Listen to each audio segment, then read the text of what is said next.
I'd like to welcome you to Chris Kids. My name is Cindy Simpson. I'm the COO here. COO is I'm in charge of all operations. And Chris Kids is a large organization, and we do a multitude of things. We work with over 2,500 youth and families in Georgia a year. And those youth and families all have mental health needs, as well as some have residential needs. Our youth come from Department of Family and Children Services, some of our youth that live at home, and some come from the Department of Juvenile Justice. So imagine yourself being 2 years old. You have 3 older brothers and an older sister. And all of a sudden, your mother walks out the door, and for 2 weeks, you don't see any adult. Now remember, being 2, you're still in diapers and you're not quite sure how to feed yourself. And even though you have brothers and sisters, they're not there every minute of every day. 2 weeks later, after your mother walks out, some adult walks in that you've never seen. And that happens to be somebody in DFACS, who then picks you up, takes you away, takes you to a home that you don't know these people, and you're not with your brothers and sisters. In fact, you don't see your brothers and sisters for another 25 years, and you have no contact with them. As a 2-year-old and as you grow up, you begin to think, what did I do wrong? What's wrong with me? I go from foster care home to foster care home, and until I'm 14, I'm in 59 different placements. But yet there's these expectations. I have to graduate from high school. I'm 14, I can only read on the 3rd grade level because I've been in 59 different schools. And every school they put me in special education because they thought I couldn't do any better. They didn't realize I have potential.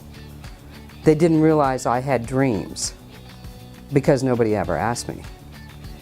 At 14, I have decided that whatever foster home they put me in, this is my final placement. I will not move again. And I finally realized I need to ask for what I want. I need to ask for help. I end up in my last foster home, I also end up being adopted by that foster home. Today I have to say I've graduated from high school, I've done 3 years of college, I'm 25, and I'm fully employed, and I'm living independent and self-sufficient. This is the type of child that Chris Kids supports and helps.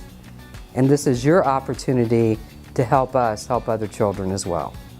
We actually run 8 group homes, and that's for foster youth from ages 6 through 17, sometimes 18.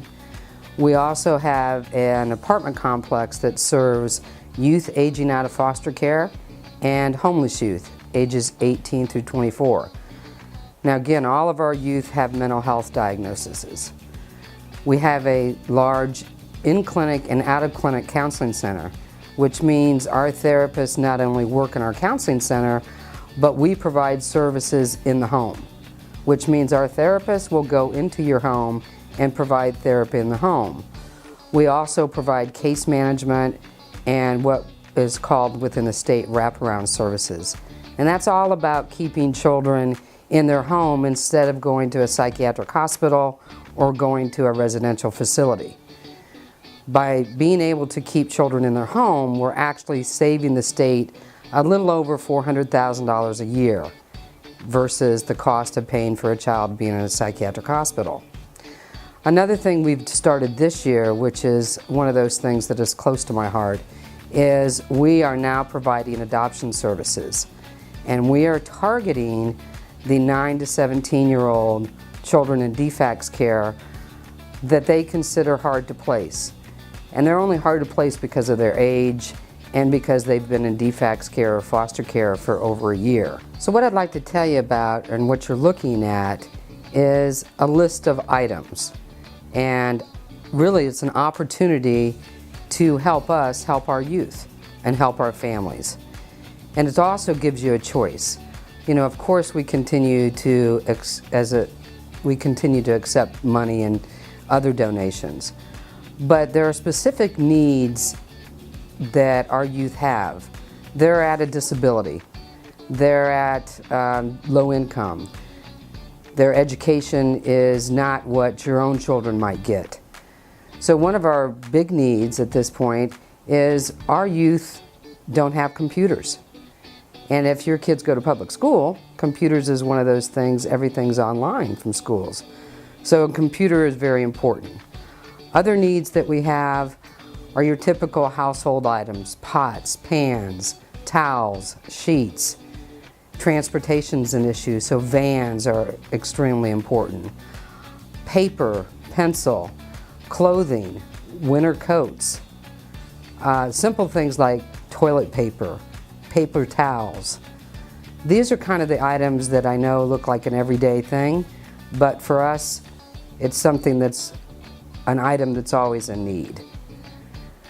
I think donors always have a choice, and they also have an opportunity to choose where they might help.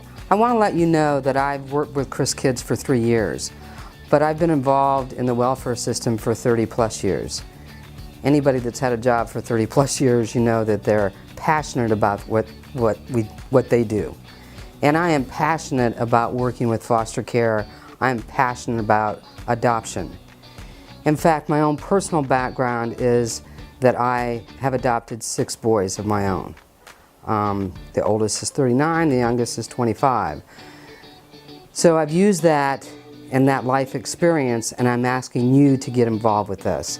I can assure you that Chris Kids is an excellent management company.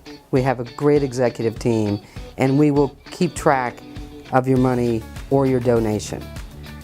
And I would like to encourage you at this time to be a part of the movement of reaching every youth's potential.